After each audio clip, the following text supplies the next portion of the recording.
মুচমুচে পেঁয়াজু বানালাম। বিকেলে একটু ভাজা পোড়া না হলে কিন্তু হয় না।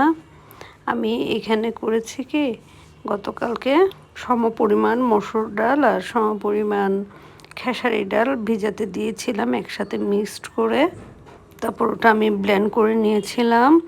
মিহি ব্লেন্ড করিনি, সামান্য একটু দানা দানা থাকে মতো করে করেছিলাম আমি এটা কিন্তু একসাথে বেশি করে করে বক্সে রেখে দিই। ডিপে যখন খেতে ইচ্ছে করে নামিয়ে রাখি দুপুরের দিকে। বিকেলে একটু নরম হয়ে আসলে পেঁয়াজু করে বানিয়ে দিই।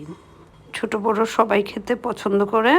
আমি এখানে মসুর ডাল আর খেসারির ডাল পেস্টটা নিয়ে তার মধ্যে পেঁয়াজ, কাঁচামরিচ, ধনেপাতা, লবণ, আদা বাটা, রসুন বাটা সব একসাথে দিয়ে ভালো করে মিক্সড করছি। দেখেন, এমনভাবে মিক্সড করছি যেন লবণটা কিংবা মশলা যা দিলাম, আদা বাটা, রসুন বাটা সব ভেতরে ঢুকে যায়, একসাথে মিক্সড হয়ে যায়। সেজন্য ভালো করে মথে আমি এটা মিক্সড করছি।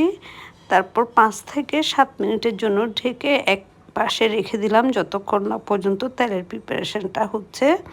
আমি এটা ভাজছি লোহার কড়াইতে, আপনারা চাইলে ফ্রাই প্যানেও ভাজতে পারেন। কড়াইতে আমি সয়াবিন তেল নিয়েছি।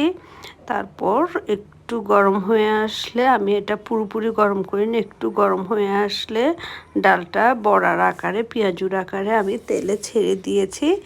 এই তো, এটা চাইলে আপনারা ছোট ছোট শেপও করতে পারেন। যে যে শেপে খাবেন শেপে করবেন। খেয়াল রাখতে হবে চুলার আঁচটা যাতে অনেক বেশি বড় না হয়। এটা মিডিয়াম আঁচে করতে হবে।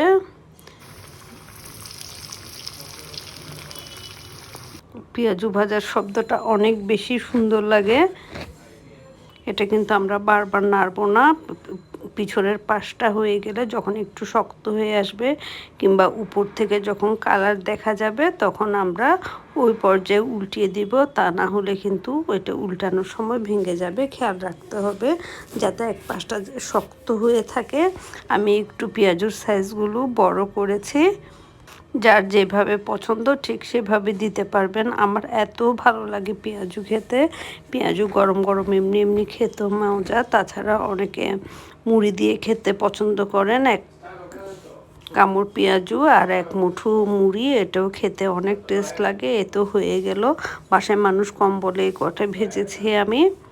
যারা এতক্ষণ ধরে ধৈর্য ধরে আমার ভিডিওটা দেখছেন, অসংখ্য ধন্যবাদ। পাশে থাকবেন, সাথে থাকবেন আর লাইক দিয়ে দিবেন।